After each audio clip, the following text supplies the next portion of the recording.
ভাই দেখতে পাচ্ছেন, আজকে খুব অবস্থা খারাপ। এই যে আমার পিছনে দেখেন, শত শত গাড়ি, এরকম রাস্তা পুরো জ্যাম।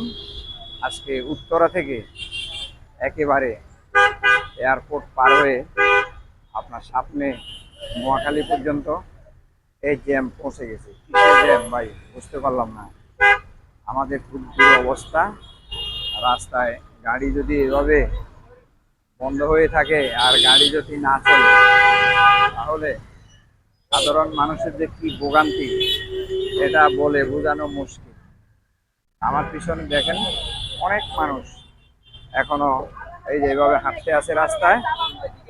মানুষ গাড়ি থেকে নেমে রাস্তায় শুধু হাঁটতে আছে। এই যে সব গাড়ি জ্যাম আর জ্যাম, শুধু মানুষ হাঁটতে আছে গাড়ি থেকে নেমে। গাড়ি চলতেই আছে না একবারে, খুব দূর অবস্থা।